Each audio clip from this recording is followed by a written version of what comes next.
আসসালামু আলাইকুম সুপ্রিয় সরকারি চাকরি প্রত্যাশী ভাই ও বোনেরা। বাংলাদেশ জুডিশিয়াল সার্ভিস কমিশন সচিবালয়ে যে সার্কুলারটা হয়েছিল সেখান থেকে আমরা আপনাদের জন্য আজকের এই ভিডিওতে নিয়ে এসেছি যে জারিকারক, অফিস সহায়ক, নিরাপত্তা প্রহরী এই পদগুলোতে আপনারা পরীক্ষার প্রস্তুতি কিভাবে নেবেন। আমরা এই ভিডিওতে বিগত সালের প্রশ্ন দেখাবো এবং পরীক্ষার ধরন দেখাবো। আশা করি পুরো ভিডিওতে আপনাদের সাথে থাকে দেখবেন এবং আমাদের চ্যানেলটিকে যারা এখনও সাবস্ক্রাইব করেননি তারা সাবস্ক্রাইব করবেন এবং ভিডিওটি ভালো লাগলে অবশ্যই লাইক, কমেন্ট এবং শেয়ার করতে ভুলবেন না। তো চলুন বন্ধুরা শুরু করি। জারিকারক 130, অফিস সহায়ক 299, ডিজে নিরাপত্তা প্রহরী আর হচ্ছে নিরাপত্তা প্রহরী CJM বা CMM এইগুলোতে আপনার প্রায় 500 জন লোক নিয়োগ করা হবে। এই 530 জনের মতো লোক নিয়োগ করা হবে যেখানে। তো এই পদগুলোর বিগত বছরের যে পরীক্ষাটা হয়েছিল, কিছুদিন আগে যে পরীক্ষাটি হয়েছিল সেই পরীক্ষার প্রশ্নটা আমরা দেখব।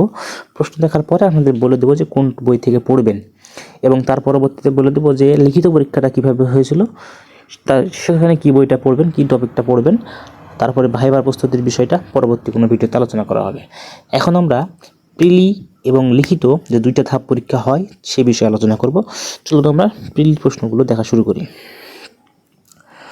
বন্ধুরা, যে অফিস সহায়ক পরীক্ষাটি হয়েছিল সেখানে মোট সময় ছিল 35 মিনিট, পূর্ণমান 100, প্রশ্ন ছিল কিন্তু 50টি, অর্থাৎ একটা করে প্রশ্নের মার্ক ছিল হচ্ছে আপনার 2। এখানে কোনো নেগেটিভ শব্দের অর্থ লেখা ছিল না, অর্থাৎ নেগেটিভ নাম্বার কাটা বিষয়ে উল্লেখ ছিল না। যদি নতুন করে লেখা থাকে তাহলে আপনারা ধরে নেবেন এবং সেইভাবে কম প্রশ্নের উত্তর করবেন। এখন দেখি যে কী কী প্রশ্ন এসেছিল। ইংরেজিতে প্রশ্ন এসেছিল মোটেই 10টি, বাংলা থেকে 10টি, অঙ্ক থেকে কিন্তু যারা অঙ্কে ভয় করেন তাদের জন্য একটা ভালো বিষয় যে অঙ্কে মোট 5টি প্রশ্ন এসেছিল এবং বাদবাকি 15টি প্রশ্ন এসেছিল বাংলাদেশ এবং সাধারণ জ্ঞান আন্তর্জাতিক বিষয় থেকে। ঠিক আছে, তাহলে এখন আমরা কোন বই থেকে পড়ব। দেখেন এখানে আমি প্রশ্ন অ্যানালাইসিস করে যেটা পেয়েছি সেটা হচ্ছে ইংরেজি, বাংলা, অঙ্ক এবং সাধারণ জ্ঞান। এগুলো জাস্ট আমরা যদি কোনো একটা রিসেন্ট MCQ প্রিলিজ যে বইগুলো আছে সেগুলো পড়ি, প্রফেসর্স প্রকাশনী বলেন বা রিসেন্ট প্রকাশনী বলেন পড়ি, বাজারে যে বইগুলো আছে সেখান থেকে পড়লেই আমাদের এখানে মুষ্টিমেয় প্রশ্ন কমন আসবে। যদি মনে করেন যে 50টি প্রশ্নের ভিতর আমাদের 49টি প্রশ্নের কমন দরকার, তাহলে আপনাকে একটু বেশি পড়তে হবে। কিন্তু সিলেবাসটা হলো একটাই, যে বিগত পরীক্ষায় যে MCQ প্রশ্নগুলো এসেছে 6 মাস বা 1 বছর, 2 বছর, 3 বছর, আমি সবগুলো প্রশ্ন পড়ব। তাহলে আমার এখান থেকে ভালো একটা নাম্বার কমন আসবে বা আমি লিখিতর জন্য সিলেক্টেড হব। এর জন্য আপনাদের কোনো সিলেবাস দেব না। বাংলাদেশের চাকরি পরীক্ষা সিলেবাসের মাথার হচ্ছে BCC সিলেবাস এবং এই ধরনের পরীক্ষাগুলো পাস করার জন্য সিলেবাসটা হচ্ছে PSC নন ক্যাডারের 70, 80, 90, 100 মার্কের যে MCQ প্রশ্নগুলো থাকে সেইগুলো পড়া। এটা হলো শেষ। তাহলে MCQ বিষয়টা শেষ। আপনারা কিভাবে পড়বেন, কতক্ষণ পড়বেন সেটা আপনারা জানেন, কিন্তু আপনাদের মিনিমাম বিগত 1 বছরের MCQ প্রশ্ন সমাধান করতে হবে। তার পরবর্তীতে আমরা যাব লিখিত পরীক্ষার প্রশ্ন। দেখেন এই MCQ পরীক্ষার পাশ করার পরে লিখিত পরীক্ষা হয়েছিল যেখানে প্রায় 1.5 ঘন্টা সময় ছিল এবং নাম্বার ছিল সম্ভবত 70, দেখি নাম্বার ছিল 90। তো নাম্বার ছিল 90 এবং সেখান থেকে 1.5 ঘন্টা সময় দেওয়া হয়েছিল। তাহলে প্রিলি এখানে বাংলা অংশ ছিল হচ্ছে আপনার প্রবন্ধ, আমরা যেটাকে রচনা বলে জানি, সেটা হচ্ছে 12 মার্কসের এবং হচ্ছে ছোট প্রশ্ন ছিল 11টি, ছোট প্রশ্ন ছিল 60টি, যেগুলা বাংলা সাহিত্য, বাংলা ব্যাকরণ আপনারা যারা MCQর জন্য পড়লেন সেগুলাই লিখিত আকারে এসেছিল 7 মার্কের জন্য। তারপরে অনুবাদ এসেছিল, যেটা আমরা 6, 7, 8, 9 ইন্টারমিডিয়েটে অনুবাদগুলো করেছি সেরকম ধরনের অনুবাদ। তারপরে হচ্ছে ইংরেজি, তাহলে বাংলা এসেছিল আপনার 6, 7, 15, 6, 7, 13 আর 12, 25। বাংলা এসেছিল 25। ইংরেজিতেও সেই একই অবস্থা, amplified any one of the following, অর্থাৎ এটাও সেই রচনার মতোই 10 মার্কস এসেছিল এখান থেকে। তারপর এসেছিল রাইট ফর্ম অফ ভার্ব, যেটা 10 মার্ক। তারপর এসেছিল ট্রান্সলেট ইনটু ইংলিশ, অর্থাৎ অনুবাদ থেকে ওখানে এসেছিল 2খানে এসেছে 5 মার্ক।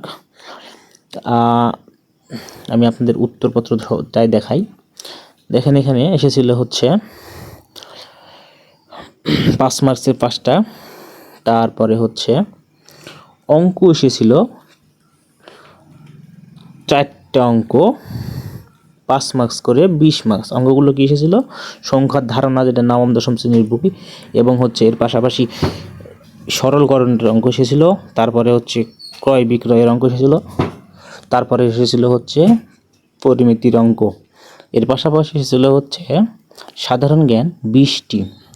সাধারণ জ্ঞানগুলো আপনারা এমসিকিউর জন্য যা পড়বেন সেগুলো এসেছিল।